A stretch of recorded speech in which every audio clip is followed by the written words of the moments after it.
todo, mira, lo han definido varias veces de muchas maneras. Una de ellas como que es un viaje por el Perú, y que es un viaje por el Perú invisible, porque muchas veces es una parte del Perú que no se conoce, que no se ve y que además muchas veces no nos conectamos, ¿no? Y bueno, yo soy periodista, y entonces el acercamiento al tema ambiental ha sido a través del periodismo, ¿no? Los periodistas somos a veces un poco psicólogos, un poco antropólogos, un poco curiosos, bastante, ¿no? Entonces, la idea es poder hablar de eso. Y otra aproximación que era interesante y que tiene el subtítulo del libro es el poder de las palabras frente a la emergencia ambiental. La siembra y cosecha de agua, o que es la crianza del agua. Entonces, claro, la crianza del agua implica muchas acciones en la parte superior de las montañas para infiltrar el agua dentro de la montaña, para que esa se acumule y en algún momento encuentre un lugar donde ya no puede seguir avanzando dentro de la montaña y sale por los manantiales, ¿no? El ayudar a la montaña a esa performance que tiene que hacer, eso es lo que desde tiempos inmemoriales en el mundo andino se ha llamado la crianza del agua, ¿no? Entonces, en la medida que ya hablamos de crianza del agua directamente, estamos economizando un montón de instrucciones en la medida que hay dos personas, dos interlocutores que pueden hablar de ello, ¿no? Entonces, este abecedario obviamente tiene 112, tiene palabras porque es un abecedario y son palabras que en principio ayudan a viajar por el Perú de un lado a otro. En realidad están representados prácticamente todas las regiones y entonces la idea es que todos nosotros los que estamos aquí podamos de alguna manera aportar desde el conocimiento académico, desde el conocimiento empírico o simplemente desde la intuición. ¿Qué les puede llegar a decir alguna palabra? Y entonces intentaremos armar nuestro propio abecedario.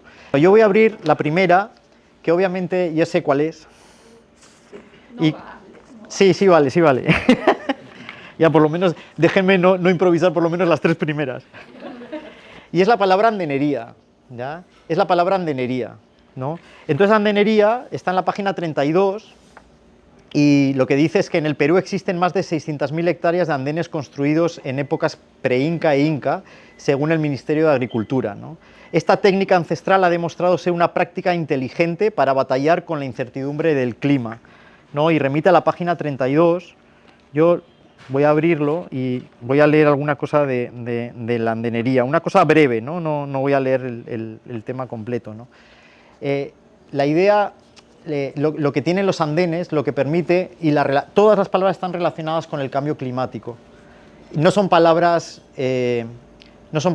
extrañas, técnicas, de jerga. Por ejemplo, está la palabra familia. Y dices, ¿qué tiene que ver la familia? Lo que pasa es que la familia está enfocada desde el punto de vista de la agricultura familiar, que es la que ha mantenido ciertas variedades que no llegan a los mercados, pero que esas variedades, quién sabe si en algún momento van a ser súper importantes y súper útiles para la seguridad alimentaria en el momento en que de repente haya unas sequías más extremas o todo lo contrario, ¿no? Que haya unas inundaciones o unas heladas brutales, ¿no? Entonces, la palabra andenería, voy a leer un pedacito que dice: en los mitos y leyendas de la provincia de Guarochirí, en las alturas de Lima, existe un personaje sobresaliente, Cunirraya Huiracocha, un poderoso dios del campo que vivía construyendo andenes y canales de riego, al tiempo que humillaba y sorprendía a todos los demás dioses por su fuerza. Con la pupuna o flor del cañaveral, Cunirraya rompía la tierra y abría acequias, trayendo fertilidad a las chacras que creaba, y así fue llenando las alturas de extensos andenes que siguen activos hasta nuestros días. Cientos de años después, los pobladores de Matucana, en Guarochirí, continúan protegiendo el legado de Cunirraya con alegría y tenacidad, como Elba Vicuña y su esposo Donato Anglas, ¿no? Entonces, simplemente, bueno, ya os he contado de alguna manera, para ser un poco breve, ¿por qué los andenes son importantes? Porque los andenes lo que hacen es evitan que la montaña, o que cuando hay evita que haya huaicos, deslizamientos en la montaña, permiten que el agua fluya por los canales que en algunos casos no se ven, pero hacen que vayan desagotando el agua sin que haya un peligro de huaico, ¿no? Por eso son una buena alternativa frente al cambio climático y son una medida de adaptación. Entonces, no sé si alguien ha conocido alguna andenería, no sé si quiere contarlo, si han estado en el Colca. Hay unas maravillosas en Andamarca. Andamarca es la mejor andenería conservada del Perú, es en Ayacucho, Andamarca, en el Valle del Sondondo, donde nació un ilustre peruano como Guamán Poma de Ayala, ¿no? Estuvimos allá y bueno, estuvimos viendo las andenerías, así que no sé si alguien quiere comentar algo sobre los andenes, si no pasamos a la siguiente. En Pisa, Claro, una comunidad estaba tratando de que los andenes que están al frente de la carretera se pudieran revivir. Estuvieron luchando 7 años para que les permitieran recultivar los andenes porque estaban destruyendo por la lluvia. El día que lo lograron y que terminaron las faenas sí, fue la fiesta del universo. claro. Y volvieron a sembrar los andenes al frente de Caracas. Perdón, De Pisac, sí, se están recuperando. De hecho, que por ejemplo, APEGA, la Asociación Peruana de Gastronomía, tenía, eso lo impulsaba Bernardo Rocarrey, adopta un andén, que lo que estaban intentando es poner en valor otra vez los andenes, de tal manera que tú podías comprar la producción a una familia, te la mandaban a Lima, por ejemplo, y estaban intentando recuperar esa tecnología de los andenes, porque no es simplemente hacer unas pequeñas terrazas, o sea, hay toda una tecnología detrás. Porque este libro también habla de eso, de la cosmovisión andina, de alguna manera, pero que además eso se aterriza a tecnologías que son incluso de exportación. La siembra y cosecha de agua que he estado comentando antes, la historia que sale en el libro, una de las historias que sale en el libro es la de las hermanas Machaca en Ayacucho. Y estas mujeres no solo han recuperado un caudal de agua inmenso para Huamanga, sino que además estas mujeres están enseñando la técnica de la siembra y cosecha de agua en Costa Rica. O sea, es tecnología andina de exportación, ¿no? Y muchas veces, lamentablemente, no se conoce, ¿no? Y eso es importante que se conozca, ¿no? La segunda palabra es la palabra papa, ¿no? La palabra papa, que bueno, ya les adelanté, está en la página 152, y es también una manera de mostrar cómo esto es un artefacto, no es un libro, porque permite precisamente hacer estos juegos, ¿no? Él es Fausto Blas, el coleccionista de papas. Él tiene más de 300 variedades de papa. Él tiene más de 300 variedades de papa que las ha heredado de su papá. Entonces, les leo un parrafito. En Poque, un pequeño centro poblado de la sierra de Huanuqueña, en el centro del país, todos conocen a Faustino Blas como el coleccionista de papas. Junto a su esposa Dorotea Trujillo, ha dedicado más de 2 décadas a reunir y cultivar casi 300 variedades de papa nativa, ese tubérculo abultado y carnoso que los hombres del altiplano del Perú conocieron hace 10.000 años y que domesticaron durante generaciones hasta volverlo comestible. En tiempos de crisis climática, Fausto, como también lo llaman, siembra toda una colección hasta 3 veces al año, mezclando las variedades de papa con otros tubérculos como yuco, oca, mashua y maca. Siembro en mezcla para engañar a la helada, dice el agricultor. Si una cosecha muere, tengo la otra que me salva. En cualquier momento puede caer la helada, el granizo, pero me he adaptado. Hay un lapso aquí y cuento otra cosa. Es muy probable que las papas nativas dejen de cultivarse en los próximos 50 años. Cuenta en Lima el ingeniero René Gómez, del Centro Internacional de la Papa, en la sede del famoso centro de investigación que conserva muestra de 5.000 variedades de papa en tubos de cristal para garantizar que no se extingan, ¿no? De acuerdo con Gómez, el incremento de la temperatura de los Andes obligará a los agricultores a cultivar sus papas a una altura cada vez mayor, y a mayor altura, menos terreno disponible habrá para cultivar. La única solución entonces será encontrar variedades de papa que resistan condiciones extremas. Fausto Blas, por ello, ha logrado algo excepcional: identificar y conservar variedades resistentes a las heladas gracias a un trabajo de selección de semillas y numerosas pruebas en cada siembra, ¿no? Entonces, nada, es esta historia, como periodista, nosotros bueno, nosotros digo porque somos un equipo quien ha hecho este libro, nosotros nos hemos acercado contando historias, que es lo que mejor sabemos hacer, ¿no? Entonces, le ponemos rostro a la información, nos acercamos, ¿no? Entonces, bueno, yo supongo que han consumido papa nativa y habrán visto la diferencia que hay, unas son más harinosas, otras más aguachentas, como le dicen aquí, y las formas y todo.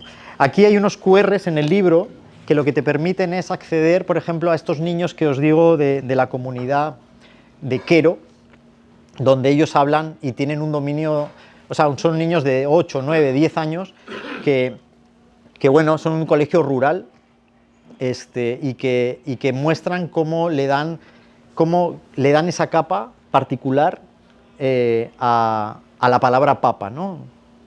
Así que bueno, no sé si alguien quiere contar algo. Soy Jimena Fior, soy cocinera.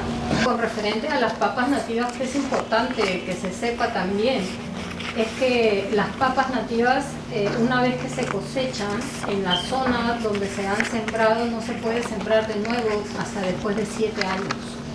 Y eso es importante que se sepa también, porque muchas personas dicen, ay, pero es muy cara, es costosa de encontrar, pero si nosotros como público no la solicitamos, si no la consumimos, hemos tenido problemas también en Ayacucho, por ejemplo, no sé si conoces a Edilberto Soto Tenorio, que también es una eminencia en papas nativas allá y todo, y decía que el problema es que si ellos empiezan a producir más papas nativas y no hay un mercado donde ubicarlas, es un problema terrible. Así es. ¿No? Y es bueno también que la gente sepa que una vez que se siembra ahí, en 7 años no se puede volver a sembrar papas nativas. ¿Pueden haber otro tipo de cultivos? Sí, pero no papas nativas. Claro. Sí, bueno, muchas gracias. Y esa es la idea de cuando yo hablaba de detonación. O sea, que la idea es que esto que lo hagamos entre todos y que todos vayamos aportando, como digo, desde el conocimiento empírico, desde el conocimiento académico o desde la intuición misma también, porque todo es válido para esto. Entonces, bueno, está en la palabra andén, obviamente las papas se cultivan en andenes, también la quinoa, aunque no tanto en andén, pero es la siguiente que yo tengo. El origen de los granos andinos es tan fascinante como los mitos que lo intentan explicar. Se sabe que los pobladores de las sociedades prehispánicas más remotas ya lo consumían en su dieta diaria, pero también les daban un lugar destacado en sus rituales. En el caso de la quinoa, el hombre de los Andes la cultiva desde hace 5.000 años. Su importancia no solo se evidencia en los quipus, donde las referencias a este grano son anteriores a las de la papa, sino también en tiempos prehispánicos, cuando su siembra motivaba la organización de una festividad iniciada por el Inca, ¿no? Hay una frase que es con la que empieza el libro, que dice: en esta tierra fría siembro quinoa de 100 colores, de 100 clases de semillas poderosas. Los 100 colores son también mi alma, mis infatigables ojos. No sé si sabéis de quién es esta frase. De Arrieda, sí, efectivamente. Bueno, entonces la palabra quinoa también es importante y dentro del libro aparecen una serie de sellitos que van indicando una serie de temas. La quinoa es parte de esos sellos porque habla de alimentos con futuro. Eso nosotros entrevistamos a los técnicos del Ministerio del Ambiente para que nos dijeran cuáles sean los alimentos de futuro y por qué. ¿Y por qué la quinoa está considerada como alimento futuro? ¿No? ¿A alguien se le puede ocurrir por qué? Proteína que tiene. Claro, proteína por un lado. ¿Qué decías? Potencial vitamínico. Potencial vitamínico. Pero ahí también tiene otras cosas. Es un superalimento y puede ser un alimento de futuro, es decir, un alimento frente a un hecatombe, bueno, no, hecatombe no vamos a hablar de tanta crisis, ¿no? Pero de un problema climático, porque es una planta que se adapta a muchos pisos ecológicos en muchos ecosistemas, y en la agraria han conseguido ya que produzca de manera razonable en agua salobre, algo que es único, ¿no? Entonces, por eso es una planta tan importante y que tiene que ver un poco con el tema de hoy, que es la seguridad alimentaria, ¿no? Obviamente, además, la quinoa se está revalorizando, más allá digo, a nivel nutricional y a nivel, ¿no? Lamentablemente, cuando nosotros íbamos a la sierra, la misma gente de la sierra muchas veces te decía que eso era comida de pollos. En Lima, por supuesto, dicen, uy, Dios mío, ¿qué es esto, no? Ahora, ya no tanto. Ahora ya además existe ya sin la saponina, sin una serie de cosas que hacen que sea muy fácil consumirla, ¿no? Entonces, nosotros aquí lo que hicimos en esta foto donde sale Marilú Madueño como una novia con un buqué de quinoa, en realidad tiene que ver porque fotografiar la quinoa, que es tan pequeñita, era muy difícil. Entonces teníamos que buscar una manera de poder fotografiarla, ¿no? Y eso es lo que hicimos, ¿no? Entonces, la siguiente palabra, y ya a partir de la siguiente, que la va a abrir Marcela, la siguiente ya la idea es que puedan abrir las palabras y que los sobres, y que ustedes puedan candidatear cuál creen que puede ser la continuación a la palabra andenería, a la palabra papa, a la palabra quinoa, y la siguiente que tiene que ver con esta fotografía, que es Marilú Madueño, que es una chef, una cocinera, y que la palabra es... Gastronomía. Eso es como para hacer un twist, o sea, un giro, para no seguir hablando de temas agrícolas, pero para que vean un poco, porque la palabra gastronomía, que dicen, ¿pero qué tiene que ver en un abecedario climático? Bueno, la palabra gastronomía es importante. ¿Por qué? Les leo. La diversidad que encontramos en los mercados de las ciudades es la consecuencia de un proceso diseñado a fuego lento. El intercambio de productos agrícolas entre pisos altitudinales o la sabiduría con la que los campesinos han incorporado nuevos cultivos y animales a sus sistemas agrícolas, embajadores de otros continentes, lejos de ser una amenaza, suman riqueza a lo nuestro. Dimos la bienvenida a la cebolla, al ajo y al limón, importantísimos para el ceviche, por ejemplo. Al arroz, al trigo, al café, que nacieron en otras latitudes y varias generaciones creciendo en estas tierras también se hicieron peruanos, añadiendo matices a este tapiz multicultural que forma nuestra agricultura y gastronomía. El armonioso encuentro se produce sobre un mantel, un afortunado tinqui, o encuentro, ¿no? Entre un gran grupo de cocineros que, cucharón en mano, dan a diario sentido al esfuerzo de los productores. La buena culinaria necesita de productos de calidad y la alianza entre cocineros y productores se convierte en una pieza fundamental.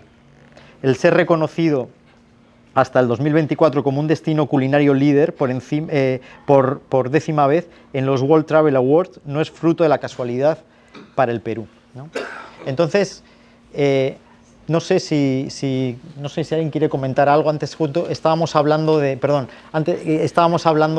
la gastronomía, de cómo este país de contrastes, ¿no? Que es el mejor restaurante del mundo, con un menú de más de 1000 soles, y a la vez hay este problema, ¿no? El otro día lo cuestionaba... A ver, Xavi, tengo una amiga aquí que puede hablar. Claro, por supuesto. Por favor, creo que es el momento. Claro, ella lo que trae es justamente una información de contraste y muy actual. Perfecto, entonces agárrate que vienen curvas. Gracias, Carmen, por la palabra. Mira, con Carmen participamos en un colectivo, en una red de redes que se llama Resucita Perú Ahora, que se formó en la pandemia para ver el tema de la emergencia sanitaria, pero luego hemos continuado trabajando, y una de las cosas que trabajamos, yo en la Comisión de Educación, donde estamos los equipos docentes del Perú, que son maestros católicos que trabajan en todo el país, y no católicos. Y no católicos también, claro, sí, porque finalmente, o sea, nada, no, todo nos une, nada nos separa.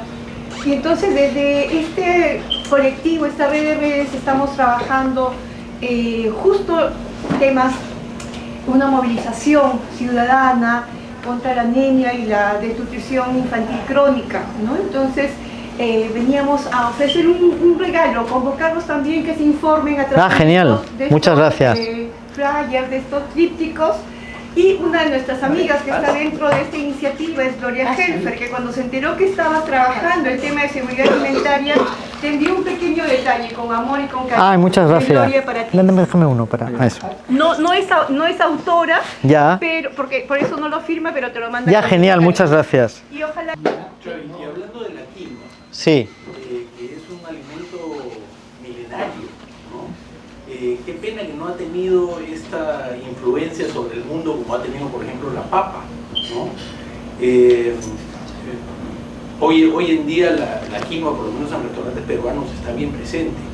En mi casa, por ejemplo, la comemos una vez por semana. Ajá. Y es muy rica. Pero creo que en condiciones nutricionales supera inclusive a la papa, ¿no? En muchos aspectos. Y hay muchas formas de cocinarla, ¿no? Sí, efectivamente. Incluso aquí en la palabra quinoa aparece un video de unos niños aymara que hablan del pesque, que es uno de los platos, ¿no? Pero ¿cuál era tu nombre, perdón? Jimena. Ella te puede contestar más lo de si es más nutricional o no que la papa. Yo soy periodista. Manan Canchu. No sé. Bueno, yo he tenido la maravillosa oportunidad de estar en Puno, en cosecha de quinoas y todo. Ajá. Y la saponina, es bueno que se sepa que es un tipo de detergente natural. Y la gente Sí, sí. de la sierra, de Puno, de Cusco, y todo, muchas de las señoras que ven con un cabello maravilloso es porque lo usan como detergente para su cabello. Antiguamente inclusive hasta se lavaba la ropa con eso, ¿no? Bueno, eso es una parte de cómo utilizar todo el producto, porque Sí. en la sierra nada se desperdicia. Así es. ¿No? Y sí, con respecto a la papa, sí, la quinoa la gana en temas de proteína, aminoácidos, todo. Mira, Y las quinoas son diferentes y tienen diferentes propiedades también. También. Y ahora que hablaban del pez, que es uno de los alimentos más usados en Puno, y algo anecdótico que era, yo he estudiado mucho la gastronomía peruana y hablaban de que hacían unos quistiños con quinoa y cuando habían entierros pasaban unos quisquiños, pero con quinoa negra. Ajá. Entonces decía, pero ¿Por qué? ¿por qué? ¿Por qué? Porque la quinoa negra tiene propiedades para combatir la tristeza, el litio, cuando uno se baja. Ajá, ajá. Entonces, combate la tristeza. Interesante. Entonces, los pueblos, no sé si lo sabían o no, deben saber. Seguramente. De alguna manera, no sé si tenía esa propiedad, pero en los entierros compartían el quistiño, pero con quinoa negra. Mira, qué interesante. Podemos proponer único Ya, como la siguiente palabra, ¿no? perfecto. Esta gastronomía es única, ¿no? Hay una excepcionalidad, ¿no? Genial. Bueno, la palabra único, esto es como ir abriendo, no sé si, no sé, por lo menos en España existe una cosa que se llama el calendario, estos de Adviento, que vas abriendo como cada día vas abriendo una ventanita y vas saliendo cosas. En realidad la palabra único, efectivamente, la gastronomía es algo único y como también es único, a partir de esto ya es improvisación total, ¿eh? Disculpen. La palabra único en realidad está relacionado con Machu Picchu. Y entonces, no sé si alguien... ¿Por qué se le ocurre que Machu Picchu tenga que ver con un tema de cambio climático o tenga alguna respuesta hacia eso? No sé si alguien... O sea, obviamente es importante para el turismo, lamentablemente estos días está saliendo por lo que no queremos, pero resulta, les cuento, que eso seguramente no lo sabéis, pero el distrito de Machu... O bueno, de repente algunos sí, y ahora se va a acordar. El distrito de Machu Picchu se convirtió en el 2019 en la primera ciudad 100% sostenible del Perú y Latinoamérica, gracias al manejo adecuado de sus recursos, de sus residuos orgánicos e inorgánicos. Una nueva planta de valorización de residuos orgánicos cerró el círculo sostenible iniciado 2 años antes con la instalación de una planta de transformación del aceite quemado de los restaurantes turísticos en biodiesel y glicerina y la planta compactadora de residuos plásticos. Gracias al trabajo articulado entre el gobierno local, 2 empresas privadas y la población estable del distrito, lograron reducir los residuos orgánicos que dejaba la actividad turística y que tenían un efecto nocivo en el paisaje y el ecosistema del santuario histórico. Así que es la primera ciudad, 100% sostenible del Perú y de Latinoamérica. ¿Sabían eso? ¿Machu Picchu o Aguascalientes? O sea, el distrito de Machu Picchu, ¿no? Obviamente nosotros lo que hemos puesto es el icono, ¿no? el ancla turístico, como han dicho por aquí, importante. Entonces, al final, efectivamente, la gastronomía han llegado a ese consenso de que la palabra único tiene que ver con Machu Picchu y, bueno, no sé, por ahí han estado hablando, han dicho otra cosa interesante que tiene que ver con Machu Picchu, obviamente, porque también es un sitio arqueológico y que quizá podría ser la siguiente palabra, si les parece. Biodiversidad. Ah, era biodiversidad, porque es que había por ahí Moray, estaba, no está Moray, pero... dijiste Moray, pero... Y entonces vamos a hacer una cosa, como está la palabra Moray, En realidad la palabra Moray no aparece aquí, pero sí aparece la palabra experimentación. Bueno, esto es Moray obviamente, pero en esta foto hay que fijarse un poquito, porque aquí hay un antiguo corral de alpacas. Y este antiguo corral de alpacas en realidad ahora es el proyecto 1000, que es el proyecto de Virgilio Martínez, de Pía León, de Malena Martínez. Sí, que es Mater, el programa. Entonces, justo, ¿cuál era tu nombre, perdón? Cecilia. Cecilia ha contado la parte más arqueológica, pero que efectivamente era un sitio de experimentación, como lo es también la gastronomía y la cocina, ¿no? Y de alguna manera leo un detalle del proyecto 1000. La inversión Mundo 1000, según aparece en su página web, es una invitación a hacer una pausa y cambiar de ritmo, a mirar el mundo desde otra perspectiva. A eso, Malena Martínez, hermana de Virgilio, responsable de Mater, el Centro de Investigación, Estudio y Articulación de Conocimientos ligado al Restaurante Central, agrega: es disfrutar de una propuesta de cocina inspirada y alineada con el entorno, además de conectarse con el día a día de las comunidades campesinas que nos rodean, sus costumbres, tradiciones milenarias bordeando el centro arqueológico de Moray, ¿no?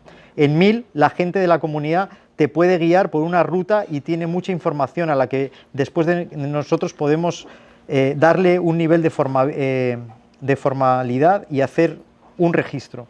Pero la guía principal es la persona local que está ahí, cuenta. Además, se recuperan técnicas ancestrales como el uso de herramientas antiguas. En esta relación se recrean productos, pero también costumbres, ¿no? Entonces, eso es también importante, ese papel que tiene la gastronomía. Entonces, seguimos avanzando. Más o menos yo creo que ya tienen ¿se acuerdan de la...? Sí. Yo Dale. quiero sumarme. Venga, Francesca. Sumach causai, que es como se puede traducir como el buen vivir, ¿no? Y creo que aporta porque en lo que dice la tarjeta se trata de armonizar el progreso económico con la calidad de vida y la equidad. Elijamos un porvenir que combina los mejores elementos del pasado y del presente con andenes agrícolas recuperados, culturas vivas, cultivos y semillas fortalecidos, tecnologías adaptadas a los cambios, mercados con precios justos. Eso. Me parece que Eso es. continúa, ¿no? en la línea. Así es lo que estábamos hablando, de que de alguna manera en este caso concreto, hay muchos obviamente, pero este proyecto 1000 lo que está intentando de alguna manera es rescatar también el vínculo con las comunidades y que las comunidades también participen de este boom de la gastronomía de alguna manera, porque ellos son los que están cultivando, ¿no? Entonces, en algunos sitios se llama Sumach causai, en el Cuzco también le dicen el Ayin causai, ¿no? Bueno, yo creo que aquí hay alguien especialista en quechua, yo disculpen por meterme. También quería añadir que este boom de la gastronomía que Sí. bueno, comenzó aquí en Lima o en el Valle Sagrado, con Ajá. Bernardo, ha traído este tipo de experiencias. Claro, Ir a buscar el producto, cómo se va, el contacto con las comunidades, totalmente. ver las vedas, qué está pasando con el mar, nos ha permitido conocer cómo es el producto, de dónde viene, cómo podemos protegerlo, los problemas que tiene, etcétera, en general. Y experiencias como las de Virgilio y otros que... Totalmente. Gracias a eso. Además, esos productos al final terminan siendo embajadores de cultura, porque agricultura, o sea, no hace falta ser muy perspicaz, ¿no? Agricultura, porque la cultura tiene que ver también con la domesticación, que es otra de las palabras que está en el libro. La domesticación es un proceso cultural de ir seleccionando las mejores semillas, y lo que estamos consumiendo ahora muchas veces tiene orígenes muy remotos, ¿no? Estos huacos son del Museo Larco y lo que te estaban hablando son alimentos de futuro, pero están ilustrados con imágenes del pasado, con artefactos del pasado, ¿no? Y esto lo que quiere decir, y además estos artefactos, estos huacos, no están en cualquier lugar, están en contextos arqueológicos. Bueno, aquí tenemos a la arqueóloga, perdón, pero son contextos arqueológicos donde estos no son cerámicas utilitarias, son cerámicas ceremoniales, es decir, estaban en lugares especiales importantes. Y aquí está el cacao, una mazorca de cacao que en realidad es una madre lactante. Interesante el significado, ¿no? Es un bebé que está así prendido del pecho de una mamá, y es una mazorca de cacao, ¿no? Por ejemplo, ¿no? Importante señalar también que la selección de por la mujer. Totalmente. La mujer era hasta el día de hoy la que selecciona las semillas para la Bueno, próxima yo también he cosecha. seleccionado semillas, pero no soy mujer. Ahora en el mundo de ahora, pero antiguamente eran las mujeres las que Ya seleccionaban. yo tengo problemas con el feminismo. No. Y tanto es así. Problemas con el semillismo, entonces. Un poco más porque es la mujer la que se acopla a lo que es la mamapacha, ¿no? La tierra. Y los hombres son los que hacen los huecos. Las mujeres no profanan la tierra, son los hombres. Genial. Entonces, mira, vamos a conectarlo. No sé, alguien seguramente tendrá la palabra maíz. Bueno, lo que pasa es que la palabra maíz está representada por Celedonia Guamaní. Y Celedonia Guamaní es una mujer que es especialista en selección masal de maíz, precisamente. Porque efectivamente las mujeres son las que principalmente han domesticado las plantas, ¿no? Desde que más o menos hace 10.000 años se llegó pues, por la parte norte y se fue de alguna manera llenando el territorio actualmente conocido como Perú, ¿no?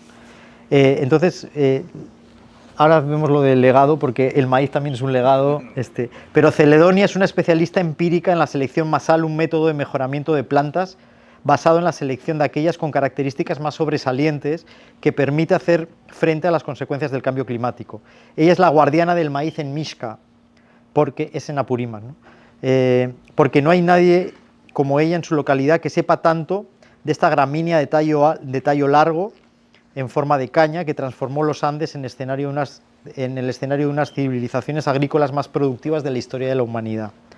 Nunca pensé que me convertiría en maestra de los demás, explica esta líder comunal mientras va amarrando cintas rojas alrededor de los tallos de las plantas seleccionadas. Desde hace tiempo, los campesinos de Mixca acuden a sus clases acompañados de sus hijos, y ella así lo prefiere, porque descubrió que los niños aprenden más rápido que sus padres, y el efecto multiplicador de sus enseñanzas es mucho mayor, porque los pequeños también aplican las enseñanzas en las actividades del colegio, ¿no? Entonces, bueno, justo lo que tú comentabas es así, y bueno, precisamente igual, por ejemplo, la palabra liderazgo, que también la tenemos, no es gratuita, no es gratuito que sea una mujer, y que sea una mujer ashánica o selvática, como es Ruth Buendía, ganadora además del premio Goldman, que consideran que es el Nobel verde, ¿no? Entonces, no es alguien con un terno, no es un hombre, ni vive en San Isidro, vive en Satipo y es una mujer.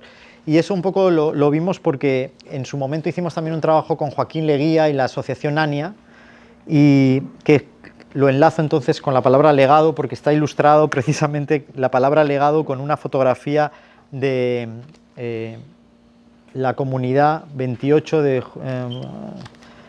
julio, me parece que se llama, 28 de julio en Loreto, donde aparecen unos niños también de la asociación ANIA que tienen un bosque. Ellos son los gestores del bosque, por eso se habla de legado. Entonces, la palabra liderazgo, por ejemplo, no sé si alguien la tiene. Ah, tú la tienes, Rodrigo, ¿verdad? Sí, léelo. Dice, Ruth Buendía recibió en el 2014 el premio Goldman, la condecoración ambiental más importante del mundo y considerada como el Nobel Verde, por su activismo implacable en favor de los derechos de la comunidad ashánica, logrando reducir el tráfico ilegal de madera y detener una gran hidroeléctrica que amenazaba su bosque. Sí, eso eran una serie de hidroeléctricas que estaban queriendo hacer para Brasil, porque Brasil necesitaba bastante energía, y ella fue una de las que más se opuso y por la cual ganó el premio Goldman, ¿no? Si algo caracteriza a los diversos actores del Bajo Mayo es su aspiración a ser más eficientes con los recursos hídricos. El ejemplo de responsabilidad que están dando las mujeres en San Martín ha cambiado ciertos prejuicios de antaño. Nuevamente las mujeres presentes. Totalmente. No, les cuento, esta historia de estas mujeres es parte de una historia que hicimos para la Autoridad Nacional del Agua, que tenía que ver con el rol de las mujeres en el manejo de los recursos hídricos, ¿no?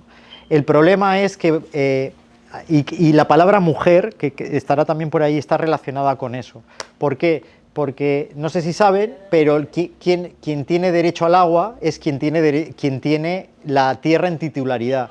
Lamentablemente las mujeres, solo el 20% son titulares de la tierra. Incluso cuando eso lo detectamos en este reportaje que hicimos, incluso cuando heredan las tierras por parte de su papá o de su familia, las han puesto normalmente a nombre del marido. Por lo tanto, cuando van a las juntas de usuarios del agua, en sus diferentes estratos o niveles, las juntas es el nombre general, las mujeres les dicen, tú cállate, que venga tu marido y que hable, ¿dónde está tu marido? ¿Cómo empezaba a moverse todo, o cómo empezaba a cambiar un poco, a girar la veleta? Cuando las mujeres viudas, en muchos casos, han dicho, yo no tengo ningún marido, y algunas obviamente con personalidad han dicho, yo aquí hago esto y tal. Y es más, las mujeres cada vez están incorporándose cada vez más a los puestos gerenciales en las juntas de propietarios del agua, principalmente como tesoreras, porque son las que controlan más y las que son más honestas con las cuentas de las juntas de propietarios, de las juntas de usuarios del agua. Y esta historia, que habla de inclusión y de estas tres mujeres, en este caso, es parte de esta serie que hicimos Mujeres del Agua, que estuvimos en Tarapoto, estuvimos en la cuenca Chancay-Lambayeque y estuvimos en Arequipa también, haciendo estos reportajes, precisamente ejemplos positivos, es decir, donde ya las mujeres se estaban incorporando a las juntas de usuarios, donde incluso alguna de ellas hasta era presidenta de la junta, que no es lo normal, y donde, por ejemplo, estuvimos con la primera ingeniera que tenía ese cargo en la junta de usuarios de Chancay-Lambayeque, por ejemplo. La primera mujer que ha ostentado ese cargo estaba ahí en esa cuenca, en el 2018. De hecho, que una vez que se hicieron los reportajes y se visibilizó, fue muy bonito porque la Autoridad Nacional del Agua y el Ministerio de Agricultura premió a estas mujeres, o sea, las empoderó. Entonces, a ver, es gota a gota, pero se está haciendo ese trabajo y nosotros como periodistas nos hemos acercado también ahí, y por eso la palabra inclusión, que dices, ¿qué tiene que ver la inclusión con el cambio climático? Lo que pasa que además las mujeres, a diferencia de los hombres, por el tema del cambio climático, nosotros hicimos el libro Género y Cambio Climático, es decir, el rol de las mujeres y el rol de los hombres, que en el campo suele ser bastante diferenciado. Lo que sucede es que el hombre es más cortoplacista. Ellos, o nosotros, pues utilizamos fertilizantes, lo que haga falta para producir más a corto plazo este año. Las mujeres, dicen los expertos, que por un tema de que están más relacionadas con la educación de los hijos, que miran más a futuro, también cuidan más el medio ambiente, pensando en el escenario futuro que van a dejar a sus hijos, en parte relacionado por el tema de la educación. Por lo tanto, son más conscientes.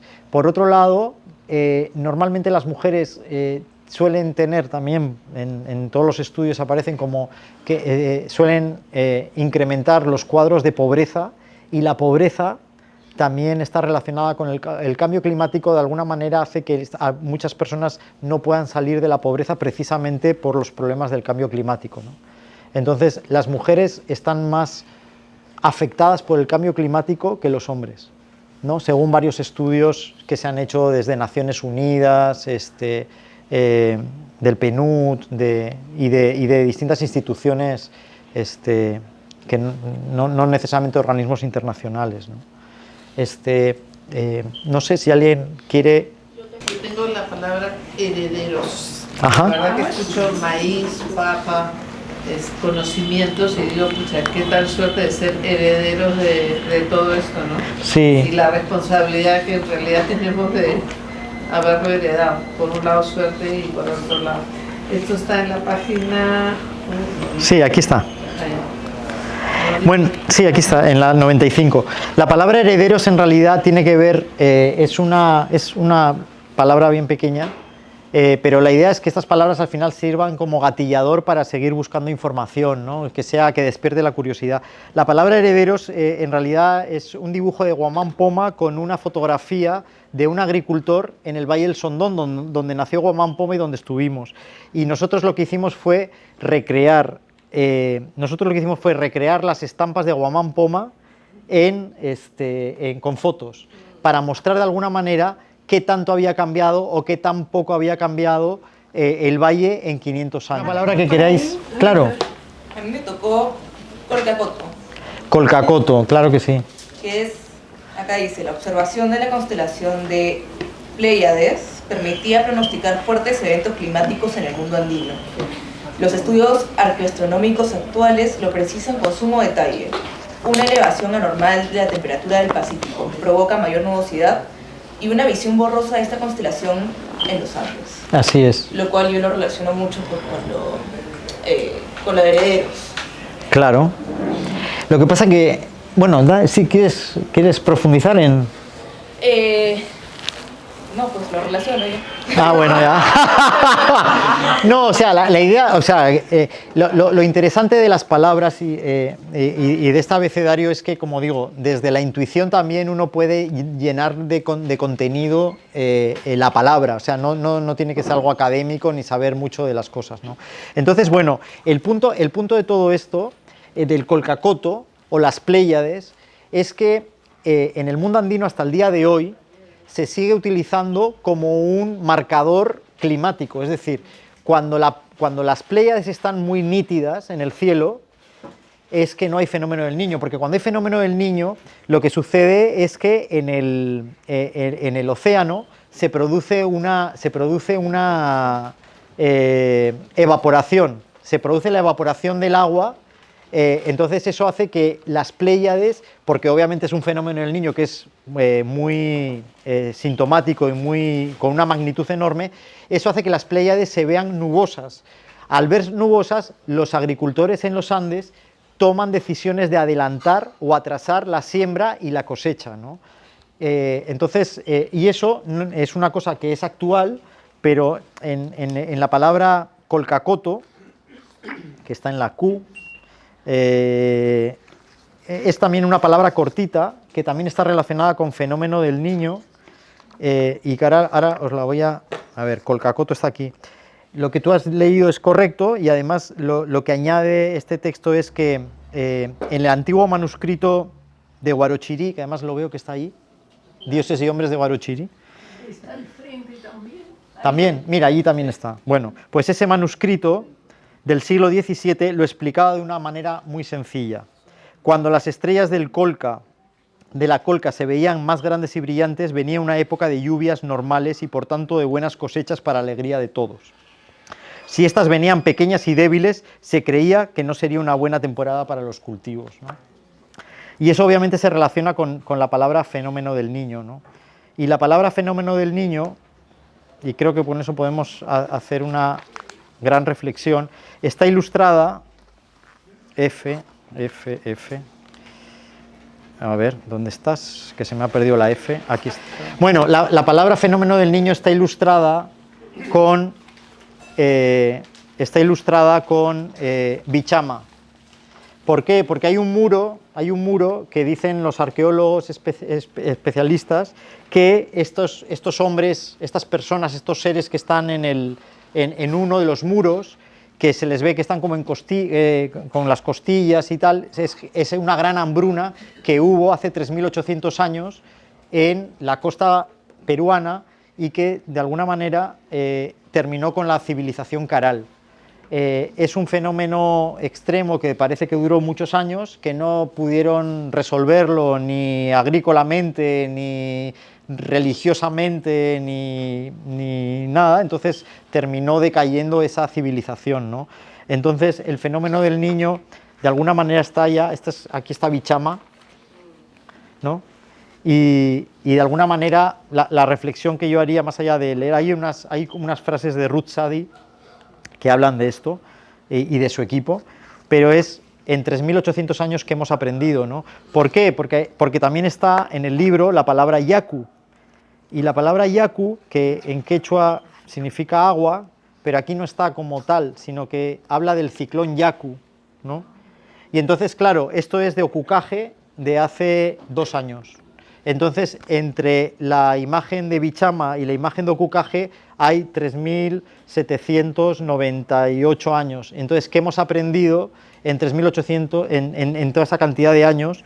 Porque aquí aparece esto. Que también hay otro tema, que es ¿por qué para algo negativo se utiliza una palabra en quechua? Con lo bonito que es el idioma, y parece que a veces solo se utilizan estas palabras para algo negativo. Yo me lo hubiera pensado 2 veces antes de haberle llamado a este ciclón devastador Yaku. Porque está bien, tiene que ver con agua, pero también es como, qué pena, ¿no? Que parece que solo lo negativo, o sea, el quechua no importa, o el aymara, o el shipibo conibo, o el asháninca, o el aguajún, o cualquiera de las 48 lenguas que por cierto también hay un mapa de lenguas que se puede ver con un QR, esta es del Ministerio de Cultura, y que aquí aparece, y uno puede acceder a oír todas las lenguas que hay en el Perú, porque están los registros sonoros de todas las lenguas en el Ministerio de Cultura. ¿Ya? Palabra que la toca. Buenísimo, mira, justo antes hemos hablado, sí, eso, justo al principio hablamos de la siembra y cosecha de agua y es fundamental.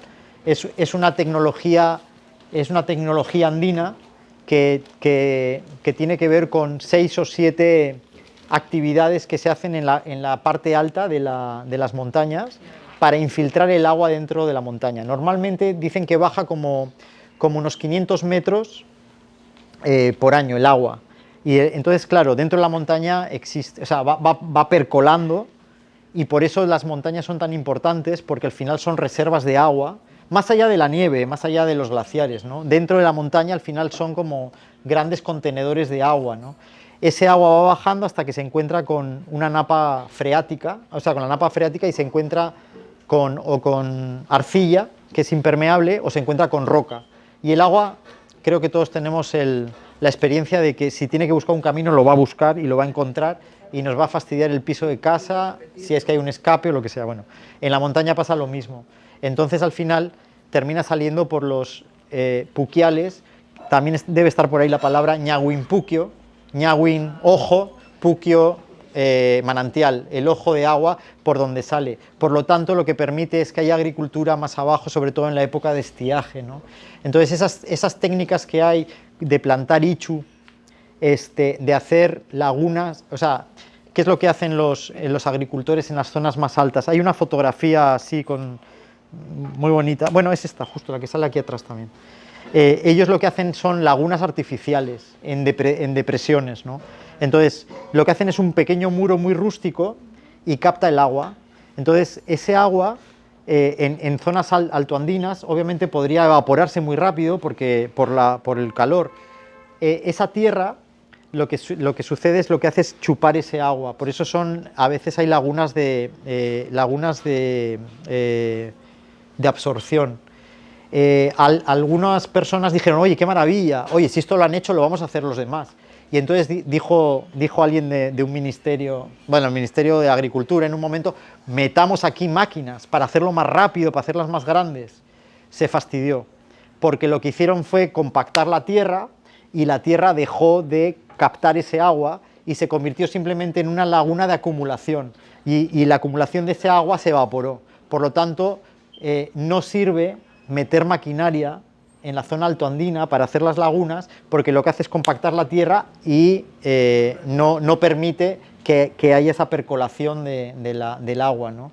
Entonces, bueno, como todo, hay que saber escuchar y utilizar las cosas con cabeza. Y yo alguna vez di una charla justo durante el High Festival, estuvimos en la Facultad de Ingeniería Ambiental de la Universidad de Santa María. Y entonces yo lo que les decía a los chicos estos que van al campo es que efectivamente ellos tienen mucho conocimiento teórico, los libros aguantan todo y lo dicen todo, pero que tienen que ir también con la actitud de aprender de las personas a las que van a enseñar, porque en las comunidades ellos conocen su entorno y han vivido durante generaciones en ese entorno y saben perfectamente cómo se convive con los retos que tienen, ¿no? Entonces obviamente van a ir a enseñar, pero también tienen que ir a aprender, ¿no? Con esa actitud, ¿no? Entonces, bueno, la siembra y cosecha de agua, como decía antes, las hermanas Machaca, que son unas hermanas ayacuchanas, también hablando de mujer, eran unas mujeres que estaban en la comunidad, en una comunidad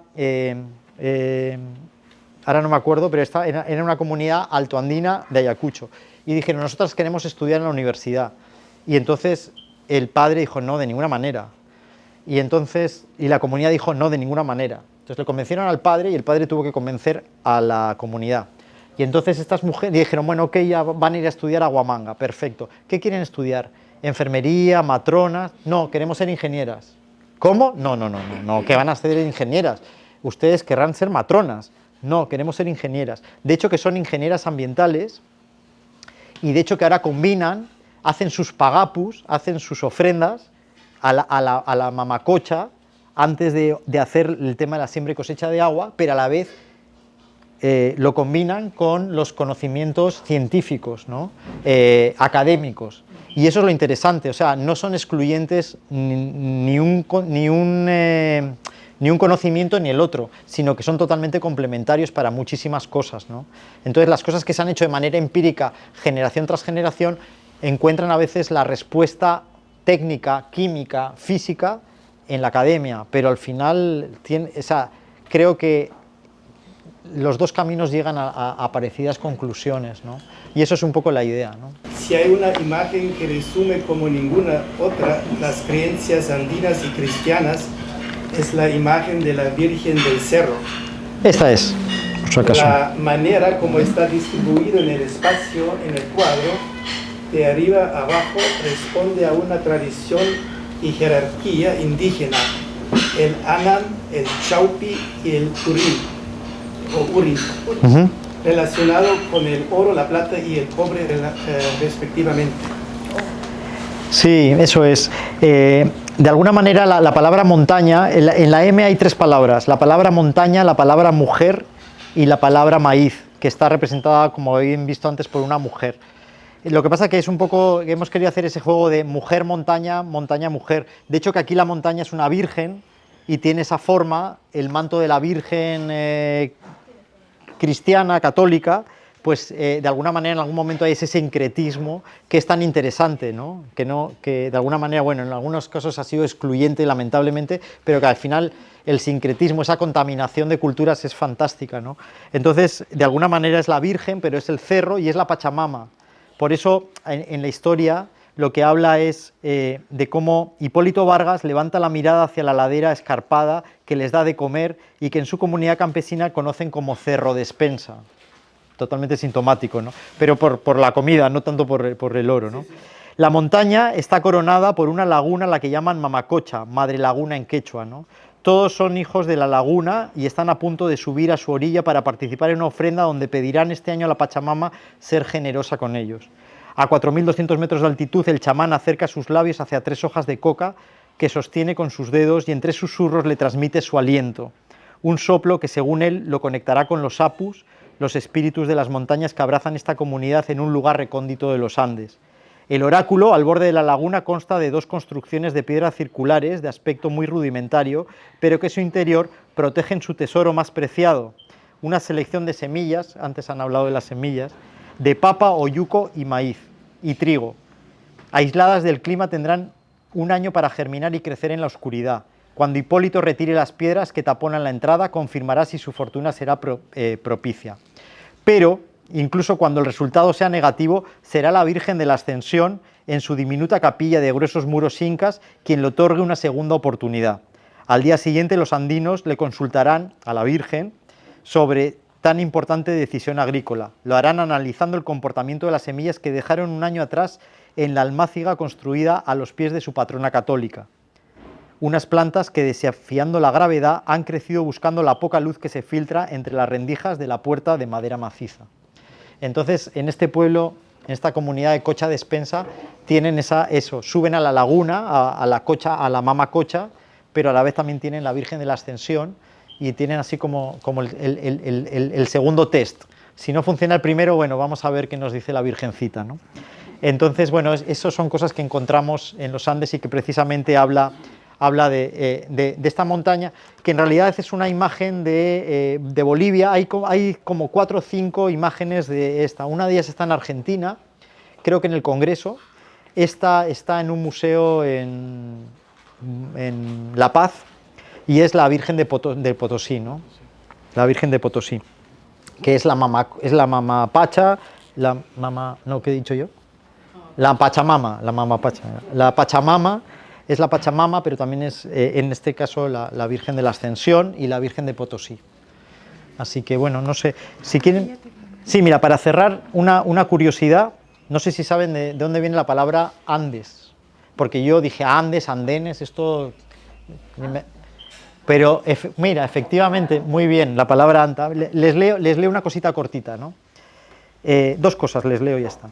Los reyes incas dividieron su imperio en 4 partes, que llamaron Tahuantinsuyo, que quiere decir las 4 partes del mundo, conforme a las 4 partes principales del cielo, oriente, poniente, septentrión, mediodía. Llamaron a la parte del oriente Antisuyo, por una provincia llamada Anti, que está al oriente, por lo cual también llamaban Anti a toda aquella gran cordillera de la Sierra Nevada que pasa al oriente del Perú. Esta cita de los comentarios reales de los incas de 1609 del Inca Garcilaso de la Vega es posiblemente la evidencia más antigua del uso del término Andes como nombre del gran cordón montañoso sudamericano. ¿Ya? Y lo último, mira, hacer una referencia... ¿Eh? Ya. Tiene que ver con todo lo que hemos hablado. Compra el libro. Qué pavo eres. No, pero una cosa que dice Alonso Cueto en el prólogo, que me parece... Qué pavo eres. Oye, no. Bueno. No, gracias. Bueno, pero... Ha estado concertado eso. A ver. Bueno, la palabra danza, ¿no? Dices, ¿qué tiene...? A ver, que a alguien se le ocurra, a ver, ¿qué tiene que ver danza con el cambio climático? Tiene todo, pues mira lo que dice acá, qué bonito, dice, el danzante parece un personaje mágico, que es bienvenido en todos los pueblos. En la danza de tijeras se encuentra la cosmovisión del poblador andino de Anda, de Andes, pero también es una muestra de cómo la relación con la Pachamama, con la naturaleza, sigue tan fuerte y arraigada en su tradición. ¿Quieren que les cuente un poco de dónde viene la relación del cambio climático con el danzante? Es cortito, creo. Bueno, a ver, lo que pasa es que llegan los conquistadores, llegan los españoles y de repente ven que están adorando una piedra y deciden, no, esto no puede ser. Botaban la piedra, se marchaban, la volvían a levantar, la volvían a botar, la volvían a levantar. Eso también pasó, por ejemplo, en el Coyurriti, que, por ejemplo, donde había una huaca, pues decidieron poner una iglesia, una pequeña capilla, y esa capilla, claro, le hicieron una ventana, y luego se dieron cuenta diciendo, pucha, hemos puesto la ventana donde no debíamos, porque ahora todo el mundo mira la ventana, pero por la ventana se ve el nevado, que era el Apu. Entonces, en la zona en varias zonas, en Huancavelica y en Ayacucho, los danzantes de tijera, cuando ven que está sucediendo eso, donde van derribando esas huacas y las vuelven a levantar y las vuelven a derribar, ellos se convierten en huacas, deciden ellos mismos, sus personas, convertirse en huacas. Y es gracioso porque además hay ahí un tema de sincretismo. ¿Por qué? Porque deciden hacer un pacto con el demonio. Ahora tú les hablas y hablan de un pacto con el demonio, cosa que en los Andes no existía eso. Es decir, es un poco el mito de Goethe, que está traído también a los Andes. Entonces ellos van a las cascadas a hacer un pacto para ser vigorosos y le engañan al demonio, porque el demonio les dice, ok, os voy a dar unos granos de maíz y los vas a sembrar. Cuando este grano crezca y dé frutos, tu alma será mía. Obviamente ellos, con la picardía que tienen, lo que hacen es sancochar el maíz antes de sembrarlo, ¿no? Pero el tema es que esto, que además es patrimonio inmaterial de la humanidad, el traje del danzante representa la montaña, porque cuando ellos se convierten en huacas son una montaña. Entonces, ellos tienen una pechera y la pechera tiene pequeños espejos, ¿no? Que uno los ve y qué bonitos, ¿no? Bueno, es que en realidad esos espejos son lagunas, porque la pechera representa la parte superior de la laguna, de la montaña. Los flecos que tiene el danzante por todo el traje representan la lluvia. Las mangas, que son muy ablusonadas, representan las alas del cóndor. Y también la montera, que antiguamente tenían plumas de cóndor. Ahora ya no suelen tenerlo, pero representan, o sea, al final el cuerpo del danzante, o de la danzante, porque ahora hay danzac, hombres y mujeres, representan a la montaña. Representan a la montaña y es un simbolismo de las lagunas, del agua. O sea, finalmente lo que está hablando es del ciclo de la fertilidad y del ciclo hídrico, ¿no? Y el traje tiene ese simbolismo que muchas veces, claro, lo vemos el tema de la tijera, que de repente podemos saber que una es macho y otra es hembra, porque una es con sonido agudo y otra es con sonido grave, y nos quedamos quizá con la parte folclórica, pero no sabemos quizá lo que hay detrás de todo ello, y además la palabra danza precisamente está en este libro, que en principio no tendría por qué tener una relación con el cambio climático, pero lo tiene porque tiene que ver con ese respeto que también existe a la montaña. Termino con una frase muy cortita extraída del prólogo que tuvo la generosidad de hacer Alonso Cueto, ¿no? Y entonces dice, es un párrafo nada más: este libro es una inspiración para los que sentimos orgullo de pertenecer a un país tan diverso, rico y estimulante como el nuestro. Nos dice que el Perú es un abecedario de lo múltiple. Cada una de sus letras es una puerta abierta a un universo en sí mismo, creo que lo hemos podido comprobar. La papa y el camote, el maíz y la kiwicha, una persona tan valiosa como Ruth Buendía, las nubes, los ríos, los ecohéroes. El Perú ocupa todo el abecedario. Hay un peruano destacado, un alimento nutritivo, un paisaje hermoso por cada letra. Todas las palabras concurren en este abecedario que es climático, pero a la vez es cultural, geográfico y social. Ningún otro país podría haber sido tema de un libro como este. Así que bueno, gracias por...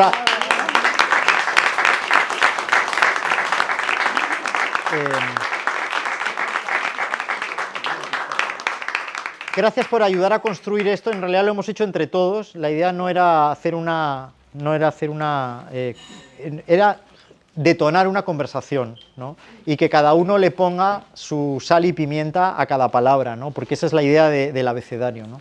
Ahora vamos a ver si conseguimos llegar a los colegios para que estas mismas dinámicas las puedan utilizar en los colegios, en las universidades, y puedan de alguna manera profundizar y lograr mayor resiliencia climática, ¿no? Así que nada, muchas gracias.